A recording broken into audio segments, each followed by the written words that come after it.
Estos son tiempos muy, muy especiales.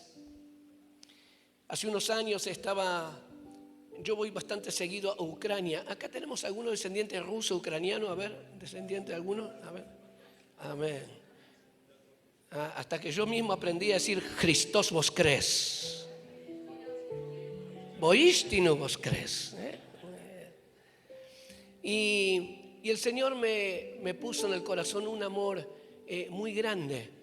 Y fuimos a muchas ciudades de Ucrania en estos últimos años. Y el Señor me permite seguir teniendo un vínculo muy grande con iglesias ruso-ucranianas de muchas partes del mundo, de Inglaterra, de Estados Unidos y obviamente de la misma Ucrania. Y en una de esas conferencias para pastores que estábamos teniendo allí, había un despertar de parte del Señor. Y uno de los lugares que el Señor nos había mostrado era la ciudad de Donetsk, que no era muy conocida en el mundo, hasta que algo pasó poco tiempo después. Y el Señor puso en el corazón de los hermanos y me dijeron, ¿usted no podría la próxima vez que venga, no podría traer al hermano Carlos Anacondia? Entonces le dije, bueno, yo lo invito.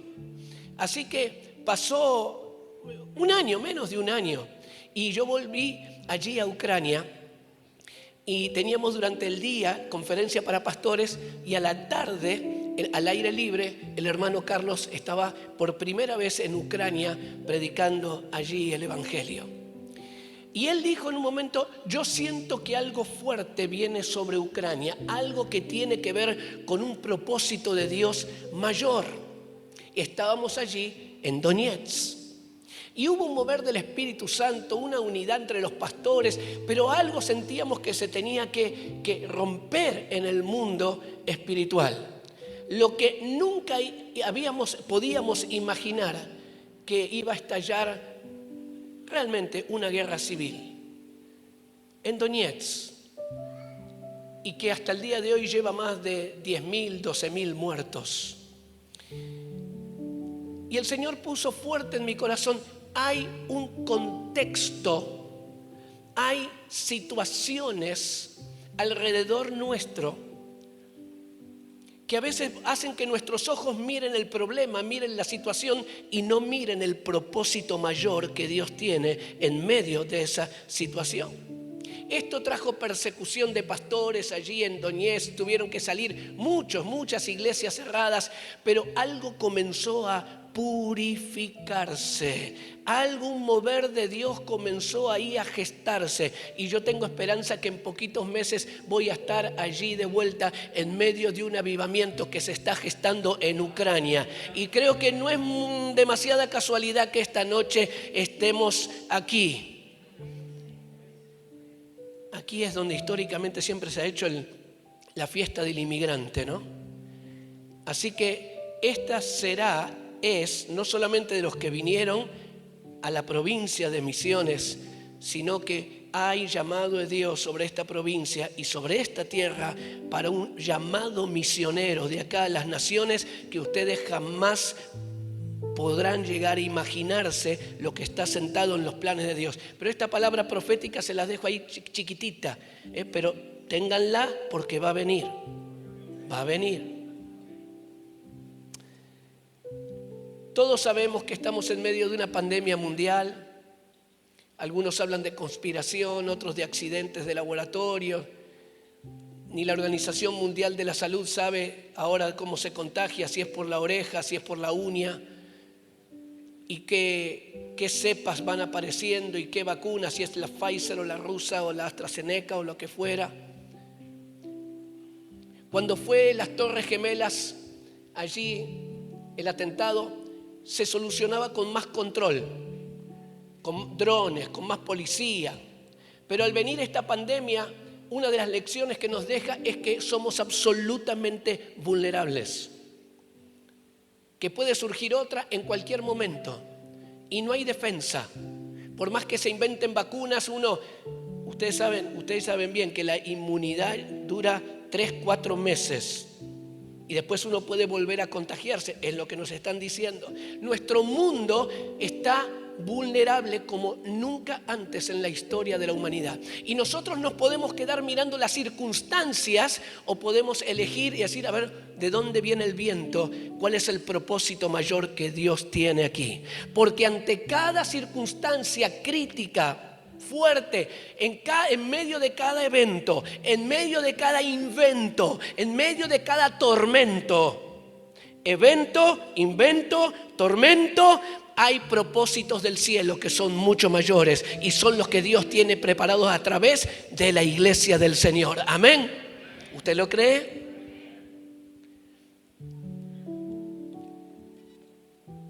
Entre 1939 y 1945 tuvimos esa guerra de 6 años y un día que fue la Segunda Guerra Mundial. Nos dejó más de 70 millones de muertos, sin contar la guerra allí con Japón, que lo sumaría casi a 85, 90 millones de muertos.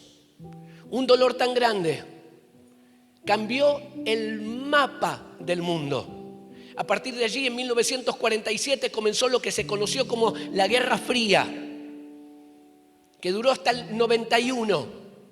Que ya no era una guerra con armas, no era una guerra con tanques, no era una guerra con aviones. Se llamaba una guerra fría porque era secreta, los agentes secretos. Y ahí aparecieron tantas series, tantas películas. Y algunas se acuerdan como el Superagente 86, ¿no? Y estaba Caos y estaba Control, el superagente del recontraespionaje. Y se trataba de cómo uno podía infiltrar para meter su ideología, infiltrarse como si fuera del otro bando en un colegio, en la universidad, en los trabajos, en las empresas, en los gobiernos. Por eso se le llamaba Guerra Fría, porque era una guerra ideológica como la que estamos viviendo hoy en el mundo, era una guerra política, era una guerra como si fuera un tablero de ajedrez. Y claro que trajo mucho dolor en el mundo. Señor, mira lo que pasó. Millones y millones de muertos. ¿Será que lo tomó distraído al Señor? ¿Será que Dios estaba mirando para otro lado y se sorprendió y dijo, ¡hoy la Segunda Guerra! ¡Hoy el coronavirus! ¿O será que por cada atentado o ataque del diablo para destruir al ser humano hay un propósito mayor de Dios en el cual nosotros nos podemos subir? Amén. ¿Y cuál será eso? Es muy interesante que ver a partir de la Segunda Guerra Mundial sucedieron eventos extraordinarios. Si vamos a tomar, por ejemplo, ese gran ejército en cantidad de Estados Unidos, esos jóvenes que en su mayoría venían de las zonas rurales, de las pequeñas ciudades de Estados Unidos, descubrieron el mundo, salieron a otros países y se dieron cuenta que el mundo era algo mucho más grande que su propio país. Esa generación que fue a la guerra ya no fue la misma, no solamente por los traumas de la guerra, sino por su mirada del mundo. Entender el contexto en el cual estamos nos ayuda también a discernir el mover de Dios que Él tiene preparado. Y algo muy significativo sucedió a partir de 1945. Comienzan a levantarse una generación de jóvenes, de nuevos líderes, de laicos, que no eran los pastores de grandes iglesias, personas comunes y corrientes, que ahora en vez de empuñar un arma para ir a la guerra, tenían el corazón de una misión nueva, de predicar el evangelio al vecino y a los últimos rincones del planeta. Mire qué casualidad. A partir de 1945 surge en el 1948, un joven predicador, yo no sé si usted habrá escuchado hablar de él, un tal Billy Graham. Qué casualidad, justo después de la Segunda Guerra Mundial. Y allí aparecen movimientos como Cruzada Estudiantil, tenían el concepto de guerra, ¿vio? Cruzada, años más tarde, Cruzada con Luis Palau. Los movimientos universitarios, evangelísticos y misioneros. Operación Movilización, Jucum, un montón de iniciativas. World Vision, visión mundial, que comenzó a mirar por la necesidad de los niños en el mundo, 1950. En el 1954, aparece el contrabandista de Dios, el hermano Andrés. Y aparecen esos libros, las historias, torturado por Cristo, torturado por su fe. Y el contrabandista de Dios, cómo era meter una Biblia en medio de cajas escondidas. Donde si en el bloque de Europa Oriental, en el mundo comunista, te pescaban con el Evangelio San Lucas, era mínimo 5 años de cárcel. Yo te recomiendo que, si no leíste, leas algunos de estos libros. Torturado por su fe, torturado por Cristo, Richard Gumbrand, Haralán Popov. Y las historias también de estos hombres y mujeres que arriesgaban todo porque entendían que Dios tenía un propósito mayor. Wycliffe, los traductores de la Biblia, y podríamos hablar de muchos más. Parece que ante algo que el diablo quería usar para destruir, desanimar, el Señor dijo: yo tengo un propósito más alto. El diablo dijo truco y Dios dijo: quiero retruco. Le redobló la apuesta. El Señor siempre gana en medio aún de los ataques del enemigo. La pregunta es cómo nosotros vamos a responder a las iniciativas de Dios.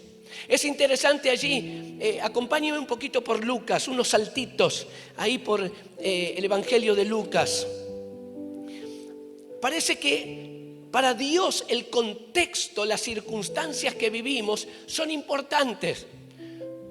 Yo soy tercera generación de cristianos evangélicos. 86 años que el Evangelio llegó a mi familia. Me he leído la Biblia de tapa a tapa, no sé cuántas, pero el Señor sigue revelando y hay cosas que uno las leyó 100 veces y ahora aparece como si fuera por primera vez. Y el Señor me comenzó a hablar hace un tiempo de la importancia, qué importante para Dios es el cuadro general en el cual estamos. Hoy le llamamos pandemia. Claro, en medio de estos escenarios nosotros podemos criticar, nos podemos desanimar, nos podemos deprimir, nos podemos resignar, nos podemos violentar, pero también podemos tener esa reasignación de parte del Espíritu Santo. Podemos quedarnos en una resignación y así es la vida, así estamos, ojalá que sea lo que Dios quiera. O podemos entrar en esa reasignación. Señor, lo que quieras hacer conmigo y en mi vida en una circunstancia como esta. Hay propósitos altísimos de Dios en medio de esta pandemia. Y es más de todo lo que va a suceder de aquí en adelante. En nuestra Latinoamérica ya tenemos más de 1.500 pastores que han muerto por COVID. Y eso no solamente implica el dolor de su familia, esto implica que hay más de 1.500 iglesias que se quedaron sin pastor. Y ahora están en medio de una transición. ¿Cómo vamos a seguir? ¿Quién va a quedar a cargo? En medio del dolor, con templos cerrados todavía en un montón de lugares. Que te abren, que te cierran, que uno no puede planificar porque viene un rebrote y viene la tercera ola y viene la cuarta ola y uno está marcha y contramarcha. Y hoy ninguno de nosotros puede planificar lo que va a hacer de acá a 2 meses. Porque no sabemos. Los números dicen que como un 50% de los hermanos que iban a la iglesia, no es por el lugar, por el aforo, por la capacidad, que pudiendo volver, no han vuelto.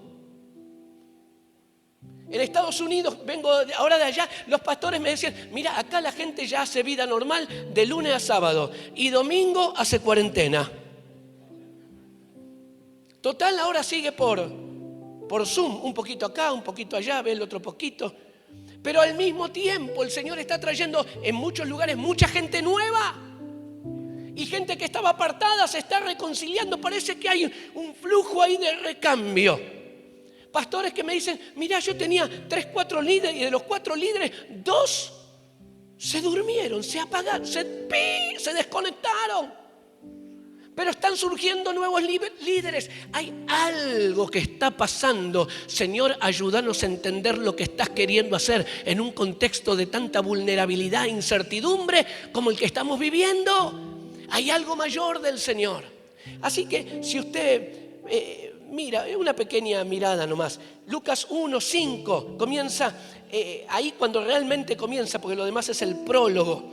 Dice, en tiempos de Herodes, rey de Judea. Y ahí comienza a relatar la historia de Zacarías, Elizabeth, y para prepararnos para el nacimiento de Juan el Bautista. Pero más me quiero quedar en el capítulo 2, verso 1. Por aquellos días, Augusto César decretó que se levantara un censo en todo el Imperio Romano. Este primer censo se efectuó cuando Cirenio gobernaba en Siria. Así que todos iban a inscribirse, cada cual a su propio pueblo. También José, que era descendiente del rey David, subió de Nazaret, ciudad de Galilea, a Judea. Fue a Belén, la ciudad de David, para inscribirse junto con María, su esposa. Ella se encontraba encinta y mientras estaban allí se le cumplió el tiempo. Así que dio a luz a su hijo primogénito, lo envolvió en pañales y lo acostó en un pesebre porque no había lugar para ellos en la posada. Si yo hubiera tenido que hacer una Biblia un poco más abreviada, todos estos primeros versículos los hubiera sacado. Y hubiera dicho, ¿y a mí qué me importa? A ver, ¿qué me importa que Augusto César decretó un censo en todo el Imperio Romano cuando Cirenio gobernaba en Siria? Para mí está de más. ¿Qué es lo importante? Que nació el Salvador. Que nació el Salvador, que no había lugar en la posada, que nació un pesebre, lo que siempre ya ponemos el acento. Pero parece que para Dios estos versículos previos también eran muy importantes. Cuando tantas veces hablamos, escuchamos y predicamos de Isaías 6, verso 1, en el año en que murió el rey Usías, yo vi al Señor. Y sigue la palabra. Pero la palabra dice, en el año en que murió el rey Usías, poniendo un contexto. Era un año de luto. Usías era un rey amadísimo por su pueblo. La gente no estaba yuju, se murió Usías. Había un dolor en la nación. Y en medio del dolor vino la gran visión sobre Isaías. Dios utiliza los contextos sociales, económicos, políticos, los grandes inventos, los grandes cambios culturales para llamar la atención en primer lugar de su pueblo. Hay algo que yo, el Señor, quiero decirte. Hay algo que yo, el Señor, quiero hacer en tu vida. Pastor, joven, matrimonio, hay algo. No te quedes mirando la pandemia solamente. No te quedes mirando el cambio de gobierno. No te quedes mirando la Segunda Guerra Mundial. Pero hay algo que hay que entender qué es lo que estaba pasando. Así que el emperador Augusto César decretó el censo. Era el primer censo. Los censos no se hacían todos los días. Imagínense que el Imperio Romano, 2000 años atrás, tenía más de 60 millones de habitantes y ocupaba un espacio territorial que actualmente sería el equivalente a 40 países de Europa y norte de África. Todo ese enorme territorio del Imperio Romano, allí el César Augusto decretó, primera vez, para controlar, para saber quiénes eran sus súbditos, y todos tenían que ir a su ciudad de nacimiento. ¡Qué coincidencia! ¡Qué casualidad! Y justo viene a ser cuando María está embarazada.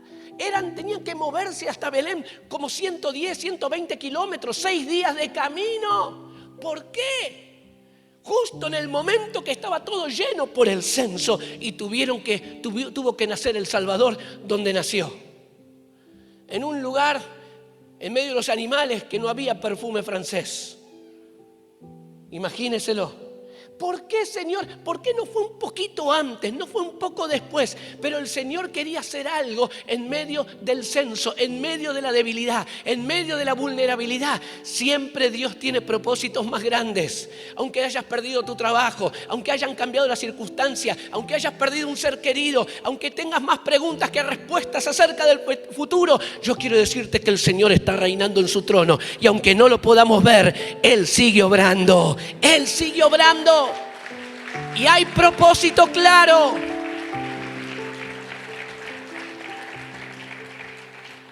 Así que estos primeros 6 versículos siempre me sonaron casi como una pérdida de espacio bíblico. ¿Para qué? ¿De qué yo ni sé quién es Cirenio, ni me importa si gobernaba Siria o qué país qué lugar gobernaba. Pero Dios usa esos eventos especiales para manifestar su gloria. Y si no me cree, vamos al otro capítulo, al capítulo 3. Mire cómo comienza. Otra, humanamente para Alejandrito, una pérdida de tiempo para poner eso en la Biblia. ¿Por qué al Señor se le ocurrió que esté en su palabra? Fíjese ahí. Mire. En el año 15 del reinado de Tiberio César, Poncio Pilato gobernaba la provincia de Judea. Herodes era el tetrarca en Galilea y su hermano Felipe en Ituria y Traconite. Lisanias en Abilene, el sumo sacerdocio elegían Anás y Caifás. En aquel entonces, ahí comienza a tomar un poquito de sentido. Nombra a 7 líderes políticos y religiosos que a mí, la verdad, ni me interesa. ¿Dónde se me pone como pastor viene recontra cuadrado evangélico que soy? ¿Dónde se me pone interesante? Recién allí, a partir del verso 3. Todo lo demás, sí, una parte ahí. Dice, la palabra de Dios llegó a Juan. Ahí está, ahí es más espiritual. Hijo de Zacarías en el desierto. Juan recorría toda la región de Jordán predicando el bautismo de arrepentimiento para el perdón de pecados. ¡Wow! En medio de este contexto trazado, político y religioso, es declarado que Juan es levantado para anunciar el mensaje del arrepentimiento, el perdón de los pecados. Un momento histórico. Así que, Señor, enséñame a ver lo que no se ve cuando hay cosas que suceden y no entiendo. Miren las coincidencias de Dios. En 1455, un alemán, Johannes Gutenberg, inventó la imprenta. Él había impreso algunos ensayos primero, pero fue la primera publicación, el primer libro fue ¿qué? La Biblia. En Alemania, 1455. Para que nos demos una idea, la invención de la imprenta es el equivalente a todo lo que surgió en estos últimos 25 años, con internet, las redes sociales, Facebook, WhatsApp, todo, Zoom, todo eso junto era el equivalente a tener una imprenta. Fue revolucionario, cambió todo. Y uno dice, bueno, ya ve que está bien, lo importante es eso que imprimió la Biblia. Sí. Pero el hecho de este invento tan trascendental nos lleva a preguntar, Señor, otra vez, ¿dónde está tu propósito en medio de esto? Y 61 años después que Johannes Gutenberg crea la imprenta, imprime la Biblia, 60 años en aquel tiempo era como hoy hablar de 2 años. Los tiempos eran más largos, los cambios eran más lentos. Pero 61 años después que él imprime la Biblia, aparece Martín Lutero. ¿En qué país? Alemania. Mirá que hay países, Aparece y pone las 95 tesis en la catedral de Wittenberg. Y no solamente eran las 95 tesis clavadas, sino que a través de la imprenta se esparció por todo el mundo conocido. Y gracias a eso, usted y yo estamos acá esta noche. Benditos cambios que catapultan el obrar sobrenatural de Dios. Amén. Wow. ¿Y qué podríamos decir de nuestro propio país? Pero quiero tomar una sola circunstancia mega, grande. Usted sabe que para 1982 estábamos con una dictadura militar, ¿se acuerda, no? No solamente con una dictadura, sino con miles y miles de desaparecidos, ¿se acuerda? Y no solamente con miles de desaparecidos, sino también con una hiperinflación, ¿se acuerda? Y no solamente con una hiperinflación, sino que la frutilla del postre, de este nefasto postre, fue una guerra, ¿se acuerda, no? Todo eso en poquititos años. Y explotó 1982. Qué proceso de dolor, tristeza, quebranto, vergüenza, todo junto en un mismo paquete. Inestabilidad, crisis económica, pérdida de empleo, la falta de libertad. Mis padres fueron detenidos, llevados a una cárcel. Tantas cosas. Y en el peor momento de todos, cuando todo eso se juntaba y terminaba se cerraba con una guerra absurda entre dos gobernantes que se habían debilitado, habían perdido poder y trataban de generar simpatía popular. En medio de todo ese dolor apareció un bajito así, año 1982. Qué casualidad, ¿no? Un bajito así que decía: oíme bien, Satanás. ¿Se acuerda, no? Y 5.000 en esos próximos años, 5.000 iglesias nuevas explotaron en el país. Y aunque él solamente tenía 2 sermones, el día que tuvo que predicar 3 veces, partió por la mitad el segundo sermón y lo predicó en 2 noches diferentes. Aparte del ciego Bartimeo y el joven rico. Tenía 3 años de creyente. Pero en medio de semejante dolor y de incertidumbre, porque nadie sabía lo que se venía después. Nadie sabía que era seguro, si era seguro que el 83 iba a volver la democracia. Estábamos en el 82. En medio de toda esa desazón y quebranto, hubo algo. Y encima él decía, todos querían invitarlo, todos los pastores a su ciudad, decía: si no se juntan todos, no voy.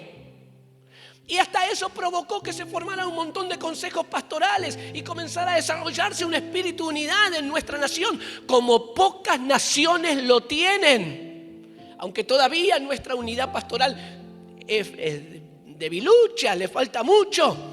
Pero es tremendo lo que Dios ha hecho comparado con muchas otras naciones. Te lo digo, me toca estar en muchísimas naciones. Y lo que Dios ha hecho en cuanto a unidad, respeto, entendimiento entre muchos pastores en Argentina es hermoso. Y yo te pido, dale un aplauso al Señor por la unidad del cuerpo de Cristo. Falta, pero el Señor ha hecho cosas grandes. Gracias, Señor. Y se desató un mover sobrenatural en el peor momento de nuestra historia. Así que en estos contextos donde aparecen cambios tecnológicos, inventos, los predicadores tenemos los ojos rojos de tanto predicar por Zoom. Yo ya tengo alergia, veo una cámara y ya me mareo. No saben cómo añoraba todo. ¿No? Por eso ahora estoy viajando por todos lados. Por eso me cuido el doble, porque estoy en muchas ciudades, en varios países. Mi esposa está feliz porque ya no me aguantaba en casa. La primera vez en 25 años que estuve 7 meses sin salir de casa. No sabe cómo oraba mi esposa para que viniera. Un tiempo de cambio. Oh, Señor. Eventos, los grandes cambios sociales, económicos, nos llevan a entender los tiempos de Dios. ¿Y qué cosas Dios querrá hacer? Y acá apretate el cinturón, porque lo que hice ahora es tratar de pintar un cuadro, pero ahora hablamos de tu vida y de la mía. El Señor está preparando un terreno para el avivamiento, no solo en Argentina, en las naciones. El Señor está preparando el terreno para un gran avivamiento, no solo en Argentina, sino en las naciones. El Señor está preparando el terreno para un gran avivamiento en Argentina y en las naciones. ¿Usted lo cree? Yo también.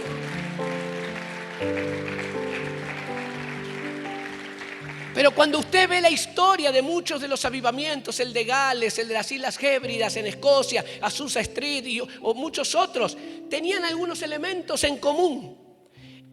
Vinieron en medio del quebranto.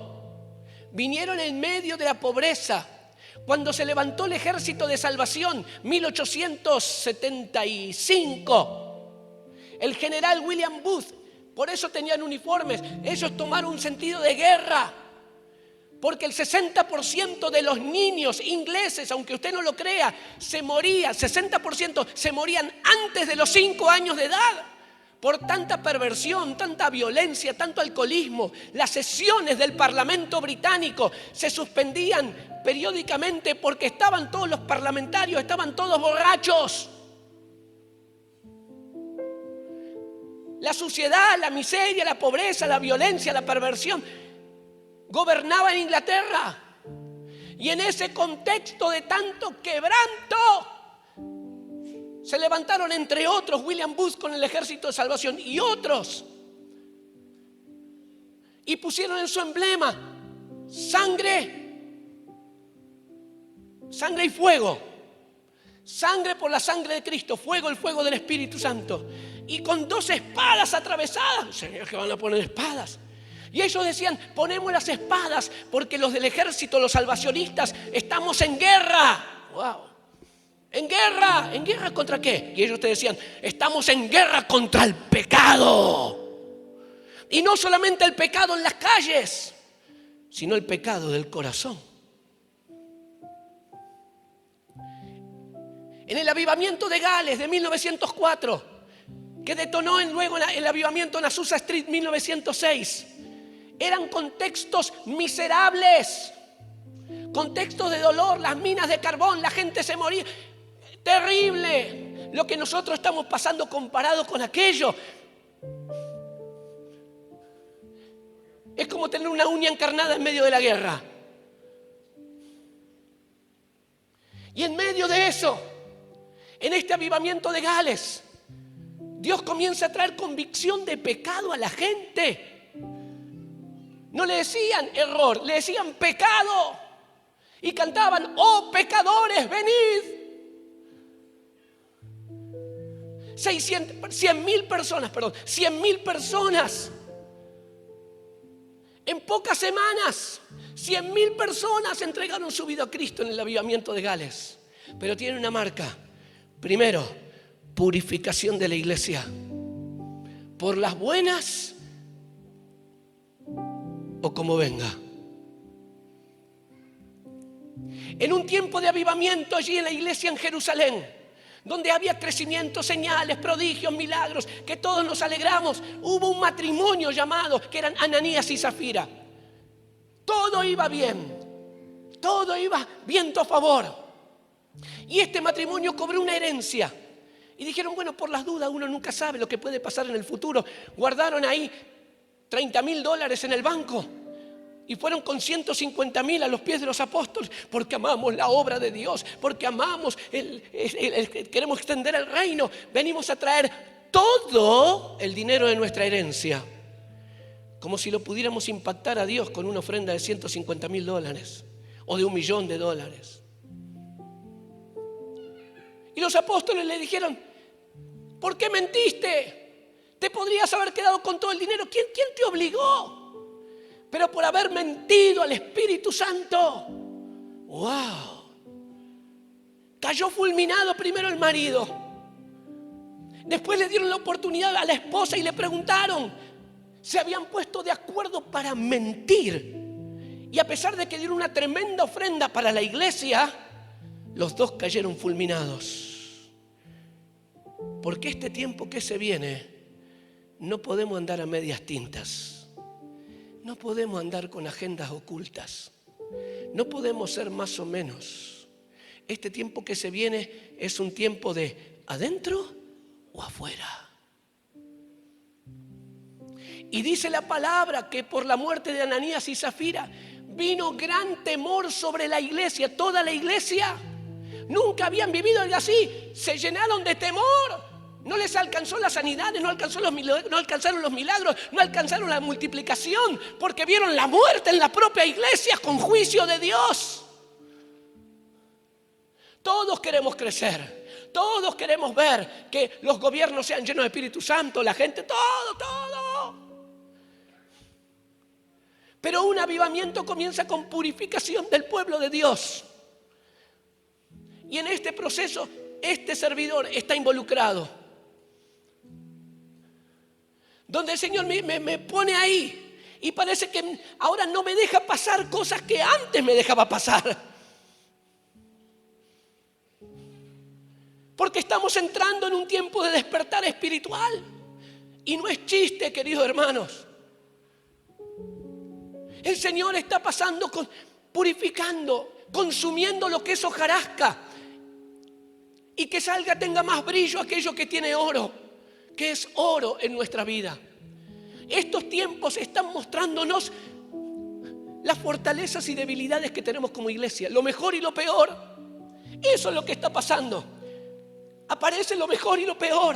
Aparecen nuestras dudas, nuestros temores, nuestros juicios, nuestra depresión, nuestro enojo, nuestra violencia. Aparece todo. Aparece también nuestra búsqueda de Dios. Aparece también nuestra humildad. Aparece también la santidad. Aparece la generosidad. Aparece el servicio. Muestra lo mejor y lo peor de tu vida y de la mía. Porque Dios está metiendo su mano. Alguien que me diga amén, a ver. Y ahí ya no me gusta tanto.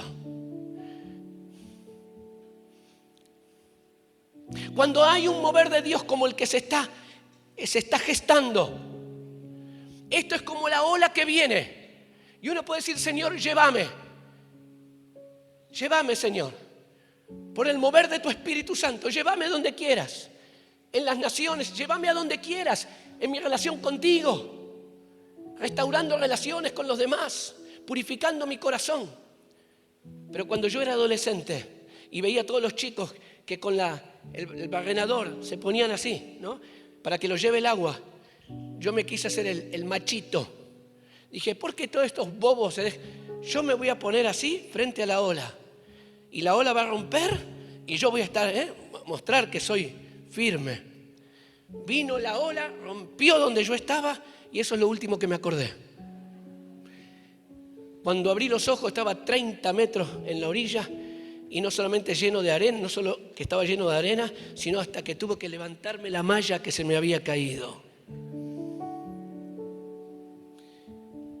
Porque cuando nosotros no nos dejamos llevar por el Espíritu Santo, nos oponemos a Él y terminamos revolcados. Por eso que esto que estamos viviendo es un llamado tierno del Señor, a que enderecemos nuestros caminos, a que dejemos de tener finanzas ocultas dentro del matrimonio, a que terminemos con las mentiras unos a otros, el engaño que hemos incorporado como algo normal,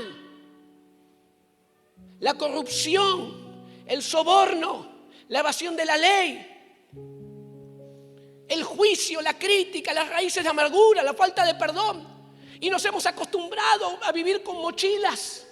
Pero este es el tiempo donde el Señor dice, se terminó, mi amada iglesia. Se terminó. Porque te estoy preparando para algo precioso. Pero así como estás no puedo. Si no te humillas, si no tenemos convicción de pecado, la profundidad, escuche bien, esto lo decía un periodista del avivamiento de Azusa Street, la profundidad de un avivamiento está determinado por el arrepentimiento. ¿Usted quiere avivamiento? ¿Quiere ver el poder de Dios? ¿Quiere ver las señales y prodigios? Dios va a comenzar con vos y conmigo. Y pone ahí, aprieta, para que nuestra vida sea purificada.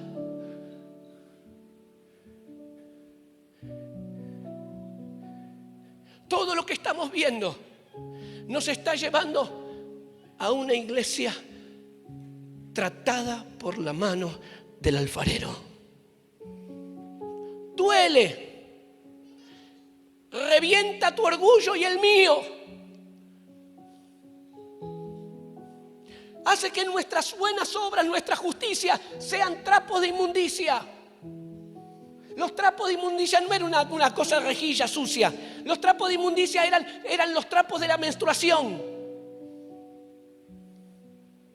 Tu justicia, Alejandro, delante de Dios, es como si le mostraras el trapo de la menstruación. Eso era. Diciendo, mira, Señor, lo que estoy haciendo para ti. Perdonen por el ejemplo, pero es lo que es. Jesús diciendo, a menos que tu justicia no supere la justicia de los fariseos, no podés entrar. Y los fariseos hacían de todo, ayunaban, diezmaban, hasta me importa un comino, del comino también diezmaban. Iban de una punta a la otra para hacer evangelismo, prosélitos. Habían sido en su momento un movimiento restaurador de la lectura de las Escrituras y del culto. Pero ahora se habían quedado en la apariencia, sepulcros blanqueados, hasta que Jesús dijo, hipócritas, ser fariseo era el mayor anhelo de una mamá que tenía para su hijo. Mi hijo el doctor era mi hijo el fariseo. Hasta que Jesús habló y cambió todo. Ya no podemos vivir por apariencia, porque el Señor mira el corazón. Por sobre toda cosa guardada, guarda el corazón, porque de él mana la vida. El Señor no me deja espacio. Te arrincona. Ya no puedo ser cristiano a mi manera, ni pastor a mi manera, ni líder. No puedo ser un papá, ni mamá, ni esposo o esposa a mi manera. Él me dice, esa es la mía, a mi manera. Nosotros podemos llegar a los pies de Cristo de cualquier manera. Con todos nuestros pecados, nuestras aberraciones, nuestras heridas. Podemos llegar a Él de cualquier manera, pero no podemos seguirle a mi manera. Como cantaba Frank Sinatra, ¿no? No puedo seguirle a mi manera. Esa es su manera. Dios no es lo que a mí me parece que es. Como un presidente o cualquier presidente diciendo, yo soy cristiano y para mí el aborto no es pecado. Me importa tres pepinos lo que signifique para vos. Lo que importa es lo que significa para mi Dios. Pero no hablo de un solo presidente, hablo de vos y de mí. Que amoldamos nuestra propia teología para que Dios sea lo que a mí me parece que es. Y en estos tiempos de preparación para un avivamiento, viene juicio, viene limpieza, viene quebrantamiento. Viene una mayor búsqueda de Dios. Escuchen bien, padres, líderes, aquellos que ya tienen experiencia en la vida, abuelos, este es el tiempo. Escuche bien. Esto es lo que el Señor me habla para mi propia vida. Todo lo que te estoy hablando pasa primero por mí. Donde en esta preparación de un avivamiento tenemos que dejar de decidir basados en nuestra experiencia para comenzar a decidir basados únicamente en la obediencia. No porque yo ya sé, yo ya tengo tantos años como pastor, como líder, como padre, como abuelo, y la vida es así. Escuche bien, la experiencia sirve para ser un buen vagón, pero es una pésima locomotora. La experiencia me sirve como un nutriente, pero no sirve para gobernar decisiones. Cuando el Señor desafió a Pedro, que estaba orando en la terraza, y le manda una visión con los animales inmundos: mata y come, Pedro, 1, 2, 3 veces. Él tuvo el coraje, sabiendo que era Dios, le dijo: Señor, no. Él sabía que era Dios. Señor, no, porque nunca antes. La experiencia le decía no. A la casa de Cornelio, no. Ustedes saben, para gente como nosotros, estar con gente como ustedes es repugnante. La experiencia es traicionera. Y cuando nosotros tomamos decisiones económicas, ministeriales, espirituales, familiares, solamente basado en nuestra experiencia, estamos caminando en el abismo. Porque en este mover de Dios, sí, le ponemos en un vagón como algo, un recurso importante. Pero Señor, yo no voy a decidir en base a malas o buenas experiencias. Por eso en Argentina tenemos ese refrán que dice: el que se quemó con leche, ¿cómo dice? Cuando ve una vaca, llora. La experiencia, una mala experiencia. Tuve una mala experiencia en una iglesia, entonces ya no puedo confiar más en ningún pastor. Porque la experiencia que tuve en un momento con autoridad, sea mi jefe, mi gobernante, mis padres o algún otro pastor, cuando me pongo en otro ámbito de autoridad, no puedo confiar. Porque la experiencia me está gobernando. No puedo dar un paso de fe en mi economía porque ya la pasé mal. Entonces la experiencia la pongo en la locomotora y me gobierna. En este tiempo de despertar espiritual hay que poner la obediencia en el vagón y sacarla de la locomotora. Lo único que me queda, el Señor diciéndome: andá, pon el pie en el Jordán. Andá, haceme la barca, Noé, aunque nunca haya llovido. Andá, David, aunque seas un gurrumín así, enfrentate a ese gigante Goliat. Andá, Elías, al monte Carmelo, y aunque seas minoría, vas a hacer descender fuego del cielo. Andá por obediencia. Ananías, el bueno, no es el de Zafira. Ananías, ahí está el perseguidor de la iglesia, el que hace estragos en medio de la iglesia. Andá y orá por él para que reciba la vista. Y Ananías le dijo: Señor, vos sabés, yo te voy a contar quién es. Él es el perseguidor de la iglesia. Pero enseguida dejó a un costado lo que él sabía sobre el perseguidor y fue hasta ministrarle: bendito seas, Ananías. Yo te prometo que cuando yo llegue al cielo te voy a buscar y te voy a dar un fuerte abrazo. Bendito seas, Ananías, que le creíste a Dios y te moviste en medio de tu propia inseguridad. Ese es el tiempo que viene. Pero tu opción y la mía es decir: no, me quedo en la experiencia, en lo que ya sé. Mejor malo conocido. Salmo 24. Mejor malo, más bueno es malo conocido que bueno por conocer, ¿no? Algo así. Así que el Señor, en este mover que se está levantando, también nos está llamando al surgimiento y el desarrollo de laicos, de los que no son pastores, jóvenes, niños y nuevos convertidos. Y esto es lo que se viene, ¿eh? Y nosotros tendremos que ayudar a parir a esta generación de nuevos creyentes. Bendito sea el pastor, que me olvidé el nombre, que le abrió espacio para Anacondia. Se me fue el apellido. 3 añitos de convertido. Gomelski, que está con el Señor ya, que confió en la obra del Espíritu Santo en un nuevo convertido. Estos son los tiempos que se vienen, donde el Señor nos quiere sorprender con niños y adolescentes siendo usados por Dios para señales, sanidades y milagros. Los que parecen a lo mejor más débiles o más flojos, Dios nos quiere sorprender. Nosotros conocíamos una mujer que los martes, jueves y sábado te decía unos disparates, pero los lunes, miércoles y viernes Dios le usaba no me acuerdo qué día, pero uno decía: no hay que escucharla más. Pero había algo de Dios en medio de cierta carnalidad. Señor, ayúdame a ver lo que mis ojos todavía no pueden ver. Y si sos nuevo creyente, o si sos muy abuelito, abuelita, y decís: no, eso ya es tarde para cambiar, eso es para los jóvenes. Rompe esa mentira del diablo. Si sos jovencito,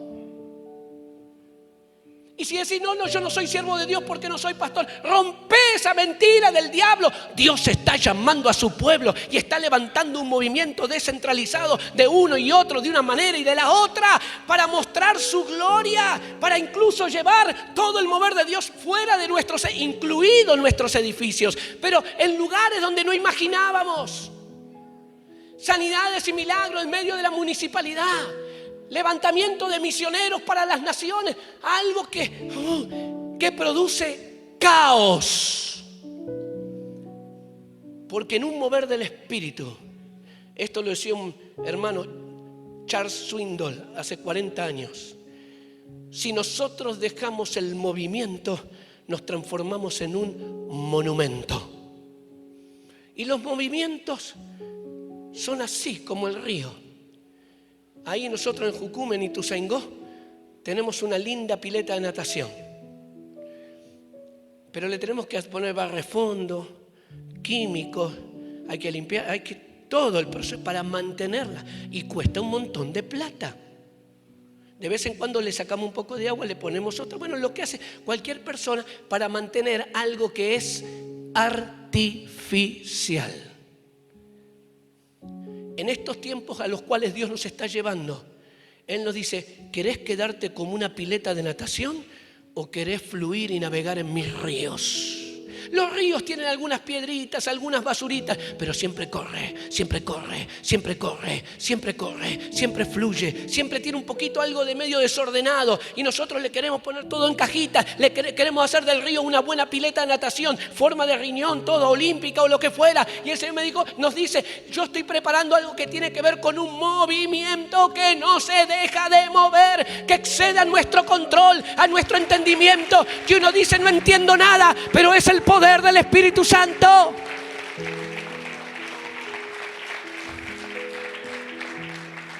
Un movimiento tiene este elemento de cierto caos que nos da a los líderes, nos da inseguridad. Olinto nos da inseguridad porque nosotros queremos cada cosa en su lugar, las cajitas, así soy yo. Pero cuando le digo, Señor, muévete poderosamente, y el Señor me dice, es que para que yo lo haga te tengo que romper un montón de tus lindas cajitas, un montón de tus conceptos evangelicoides. Pero si estás dispuesto, vas a orar por un mensaje y vas a orar, y yo te lo voy a dar el mensaje 5 minutos antes, para que tengas que seguir dependiendo de mí. Y digo, ¿qué digo? ¿Y qué digo? ¿Y qué digo? ¿Y qué digo? Ah, eso sí, pero podés ir a la pileta de natación. Podés abrir uno de los 3.500 sermones que tiene Alejandro Rodríguez, abrirlo como una lata. Pero también, Alejandrito, podés ahí doblar tus rodillas y ponerte en el gatito que estaba ahí en el hotel diciendo, Señor, dame tu palabra. Y una y otra vez, dame tu palabra o me muero. Y no importa si predico en 70 países, no. Yo quiero lo tuyo, yo quiero lo tuyo, yo quiero lo tuyo y solo lo tuyo. Y cuando el Señor me permite hablar con altos dignatarios, personalidades del mundo, en diferentes países, en donde sea, yo tengo que entrar ahí, ya tengo una idea, pero tengo que decir, Señor, esta es mi idea, esto es mi esquema, esto es mi tac, pero ahora renuncio a esto y digo, Señor, lo tuyo, ¿qué querés que le diga a este gobernador, a este presidente o a quien sea? ¿Qué querés que diga? Entro en esta inseguridad, en esta zona de riesgo, y el avivamiento está en la zona de riesgo, gente. Todo hombre, toda mujer que quiso ver y que vio la gloria de Dios acá, no lo vio en su zona segura. No lo vio aquí. Porque acá está lo que puedo medir, lo que puedo controlar, lo que puedo pesar. Pero este mover de Dios viene en la dimensión desconocida, donde lo que tengo no me alcanza, lo que sé no es suficiente, donde mis recursos humanos, institucionales parecen poco, pero el Señor te dice, ahí, y te pone la vara más allá, y el Señor, ponela acá donde me siento seguro. Pero Señor, si tú das la palabra, yo me bajo de mi barquito de madera y voy a caminar sobre las aguas y voy a poner mis ojos en vos. Y si los saco, mis ojos de vos, me voy a hundir, porque voy a ver la tormenta. Iglesia, estos son tiempos pregloriosos. Te lo voy a poner de esta forma. Este es un tiempo dolorosamente glorioso.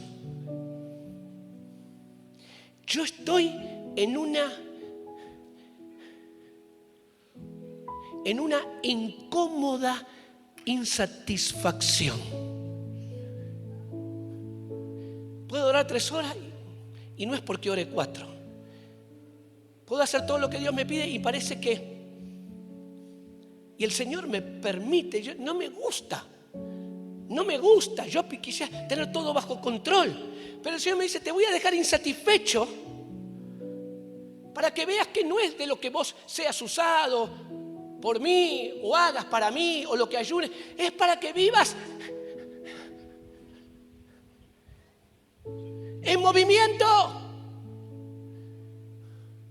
Una iglesia que no se mueve, decía un predicador, una iglesia que no se mueve, se muere. Y si no se moviliza, se fosiliza.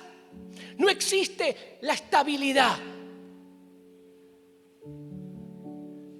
Si usted está parado, sentado en una bicicleta, naturalmente, normalmente, sin pedalear, en algún momento pierde el equilibrio. Pero cuando usted comienza a pedalear, creer y obedecer.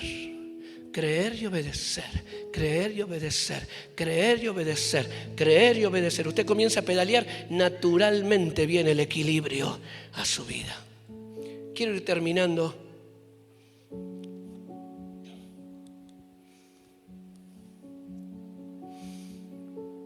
El Señor está levantando y va a levantar todo tipo de personas. Quiere hacer algo fuera de control, de nuestro control. Comienza purificándonos a nosotros. Si mi pueblo se humilla y ora, el que se llama por mi nombre, entonces yo, tiempo futuro, oiré de los cielos. Perdonaré, tiempo futuro, sus pecados y sanaré su tierra. Hay cosas que dependen absolutamente de vos y de mí, que Él las dejó en nuestras manos, donde Él puso delante nuestro la bendición y la maldición. Y hay consecuencias. Pero también lo que Dios está haciendo es... Mire, yo quiero animarle a que podamos orar por nuestros niños, adolescentes. Ellos no son el futuro de la iglesia, son el presente. Y a veces alguien que es nuevito dice, pastor, quiero servir al Señor en alguna cosa, ¿no? Y nosotros decimos, bueno, anda con los nenes, con los niños. Y en el ministerio con niños tendría que estar la gente más consagrada, llena del Señor. Y no solamente mujeres, bastante ausencia de figura paterna ya tienen los niños de nuestra sociedad, para que encima el 95% de todas las personas que ministran a los niños en la iglesia sean mujeres. Cuando en Jucum comenzamos hace muchos años un ministerio llamado King's Kids, comenzó con un pastor que Dios le dijo que renunciara a su pastorado, una iglesia de 400 miembros creciendo. Y el Señor le dijo, renuncia a tu pastorado porque quiero usarte para levantar un ministerio con niños. ¿Sabes lo que él le dijo al Señor? Señor, ¿cuál fue mi pecado? Porque eso lo puede hacer la hermana Rosita de la iglesia. Lo puede hacer Rosita y Juancito. Dios quiere levantar una nueva generación de líderes que no van a reemplazar a nadie. No reemplazan a nadie, Olinto. Expanden. No es reemplazo, es expansión. Es expansión. Acá nadie entrega el, ¿cómo se llama? El batón, el listón ese de las carreras. El mío, ¿cómo se llama el cosito ese? Tiene un nombre. Se llama testigo. Testimonio también, tiene 2 nombres, testigo y muchas gracias. Testimonio, mira qué interesante. El mío, con el que yo corro, si el Señor no viene antes, me lo van a tener que sacar en el cajón. Abrir dedo por dedo. El mío no se lo doy a nadie, no te lo doy ni a vos. Mi antorcha no se la voy a dar a nadie, pero la quiero usar para encender muchas otras antorchas. Pero lo interesante del testimonio, esa carrera de postas, es que hay zonas donde uno sí lo pasa, pero si se te cae, el que va adelante no lo puede agarrar. Vos tenés que levantarlo y entregar el testimonio, el testigo.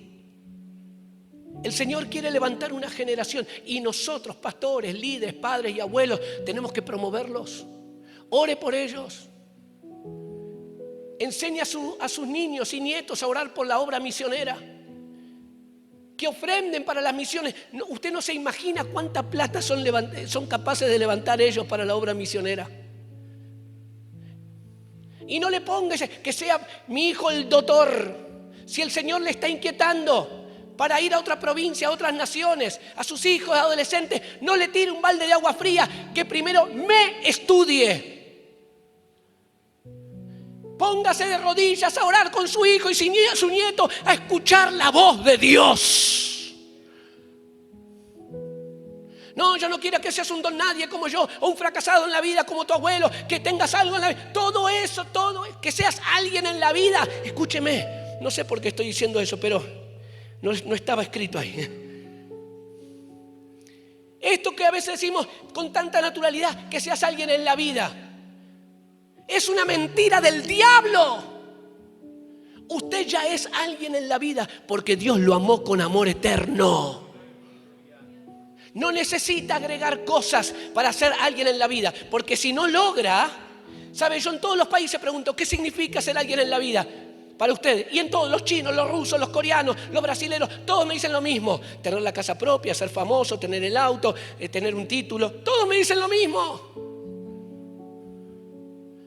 No podemos con cosas externas agregarle valor a nuestra vida. Eso es idolatría. Y esto es una de las cosas que Dios viene a quebrantar en un avivamiento. Pero porque yo soy alguien en la vida, amado y aceptado por Dios, me voy a capacitar, voy a agregar valor, no a mi vida, voy a darle valor agregado a los dones que Dios me ha dado. Y me voy a preparar mejor para exaltar y honrar el nombre del Señor. Viene un cambio de cabeza muy grande. Y si usted y yo no lo aprendemos por la buena, lo vamos a aprender a los cachetazos. Termino, ahora sí.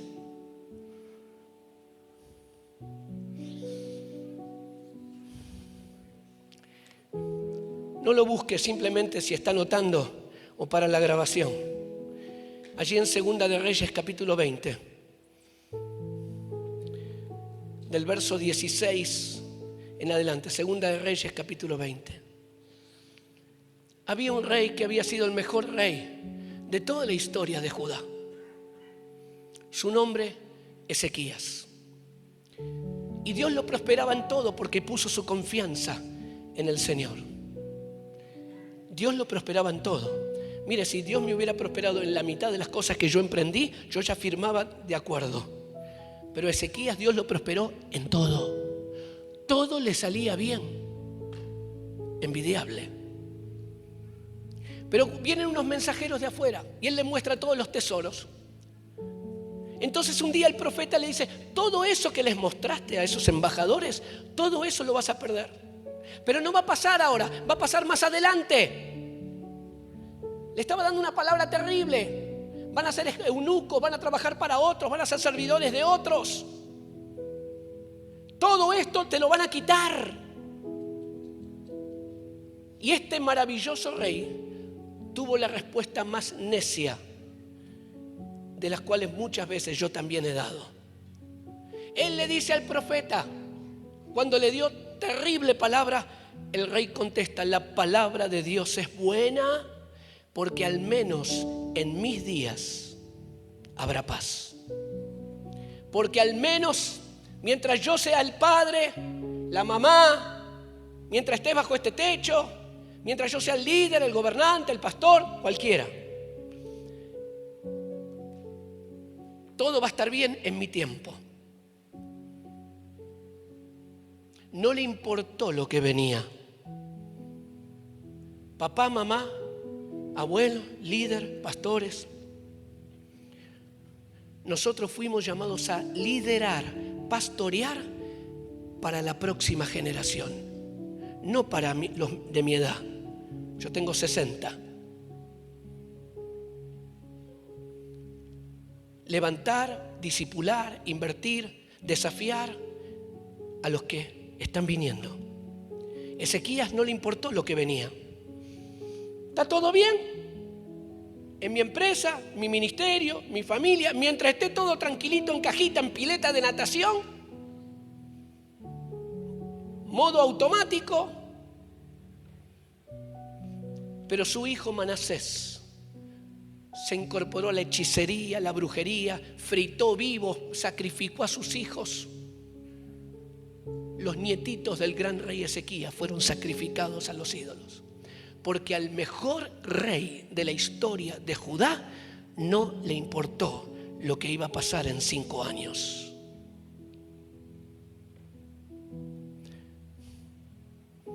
Enfócate en lo que viene.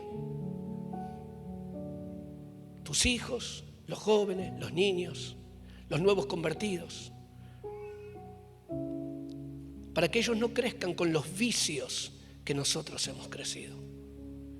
Este es un tiempo maravilloso. No es fácil, pero si estás dispuesto, dispuesta, Dios hará cosas grandes con tu vida y a través de tu vida. Amén. Pongámonos de pie, denle un aplauso al Señor. Gracias, Señor, por tu presencia, por tu preciosa sangre, Señor, que nos cubre, nos libera, Señor, nos restaura. Esa sangre preciosa, Señor. A ver, con tus manos al cielo, vamos a adorar a Jesús. Honrar a la sangre del Cordero, aquella que nos protegió, nos guardó, nos bendijo. Aleluya. Nos postramos Sin presencia de Dios, apasionados por tu amistad, que vida eterna nos da, preciosa sangre. A ver, todos juntos. De Cristo, qué hermoso sacrificio de gracia que me rescató, de amor que me perdonó. Preciosa sangre.